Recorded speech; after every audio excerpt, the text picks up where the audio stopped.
नमस्कार दोस्तों, आइए जानते हैं कि भगवद गीता में कर्म का क्या महत्व है। यह विषय केवल एक विषय नहीं, बल्कि हमारे पूरे जीवन का आधार है। भगवद गीता में कर्म का महत्व। भगवद गीता केवल एक धार्मिक ग्रंथ नहीं है, बल्कि यह मानव जीवन की समस्याओं का समाधान है। जब मनुष्य भ्रम, भय, तनाव और निराशा से घिर जाता है, तब गीता उसे सही मार्ग दिखाती है। गीता का उपदेश युद्ध भूमि में दिया गया था, लेकिन इसका संदेश पूरे संसार और हर युग के लिए है। अर्जुन युद्ध से भागना चाहते थे, अपने कर्तव्य से पीछे हटना चाहते थे। तब श्री कृष्ण ने उन्हें समझाया कि कर्तव्य से बड़ा कोई धर्म नहीं है। कर्म से कोई नहीं बच सकता। श्री कृष्ण कहते हैं, संसार में कोई भी व्यक्ति एक क्षण भी बिना कर्म किए नहीं रह सकता। हम चाहे सो रहे हों, सोच रहे हों, बोल रहे हों या चुप बैठे हों, ये सब कर्म ही हैं। इसलिए कर्म को छोड़ना संभव नहीं है, परंतु कर्म को शुद्ध करना हमारे हाथ में है। कर्म और अधिकार गीता का सबसे प्रसिद्ध और सबसे महत्वपूर्ण श्लोक है। हमारा अधिकार केवल कर्म करने में है, फल हमारे हाथ में नहीं है। आज का मनुष्य केवल फल के बारे में सोचता है। वो बिना मेहनत सफलता चाहता है, बिना संघर्ष परिणाम चाहता है। यही कारण है कि आज का समाज तनाव, ईर्ष्या, भय और अवसाद से ग्रस्त है। गीता हमें सिखाती है कि जब हम फल इच्छा छोड़कर कर्म करते हैं, तब हमारा मन शांत रहता है और हमारा कर्म श्रेष्ठ बन जाता है। निष्काम कर्म का महत्व। श्री कृष्ण अर्जुन को निष्काम कर्म का उपदेश देते हैं। निष्काम कर्म का अर्थ है कर्तव्य करना, लेकिन स्वार्थ, अहंकार और लालसा के बिना। गीता कहती है, स्वार्थ से किया गया कर्म बंधन देता है, निष्काम भाव से किया गया कर्म मोक्ष की ओर ले जाता है।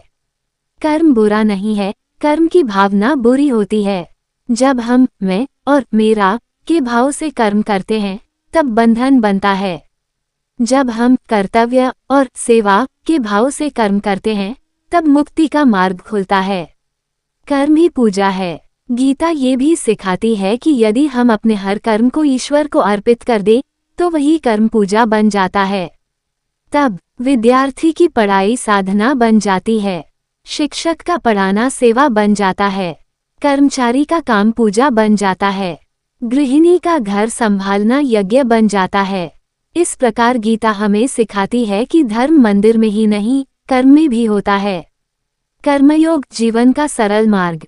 गीता में 3 मार्ग बताए गए हैं: ज्ञान योग, भक्ति योग, कर्मयोग। इनमें से कर्मयोग सबसे सरल और व्यवहारिक मार्ग है, क्योंकि हर व्यक्ति ज्ञानवान या तपस्वी नहीं बन सकता, लेकिन हर व्यक्ति कर्म तो करता ही है। गीता कहती है कि गृहस्थ जीवन में रहते हुए, अपने कर्तव्यों का पालन करते हुए भी मनुष्य ईश्वर को प्राप्त कर सकता है। कर्म और भाग्य। अक्सर लोग कहते हैं, जो भाग्य में लिखा है वही होगा, लेकिन गीता कहती है, भाग्य हमारे कर्मों से बनता है।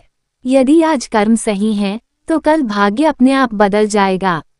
भाग्य को दोष देने से अच्छा है कि हम अपने कर्म सुधारें। आधुनिक जीवन में कर्म का संदेश। आज का युग प्रतियोगिता, तनाव और भागदौड़ का युग है। हर व्यक्ति जल्दी आगे बढ़ना चाहता है। ऐसे समय में गीता का कर्म सिद्धांत हमें धैर्य, संतुलन और शांति सिखाता है। गीता हमें सिखाती है, ईमानदारी से कर्म करो, परिणाम ईश्वर पर छोड़ दो। असफलता में निराश मत हो, सफलता में अहंकार मत करो। निष्कर्ष। अंत में मैं यही कहना चाहूंगी कि कर्म ही जीवन है, कर्म ही धर्म है, और निष्काम कर्म ही मोक्ष का मार्ग है। यदि हम भगवद गीता के इस महान संदेश को अपने जीवन में उतार लें, तो हमारा जीवन सफल, शांत और सार्थक बन सकता है। आइए हम सभी यह संकल्प लें कि हम अपने कर्तव्यों को पूरी निष्ठा से निभाएंगे, फल की चिंता छोड़कर कर्म करेंगे, और कर्म को पूजा बनाकर जीवन जिएंगे। इन्हीं शब्दों के साथ मैं अपनी वाणी को विराम देती हूँ। धन्यवाद। जय श्री कृष्ण।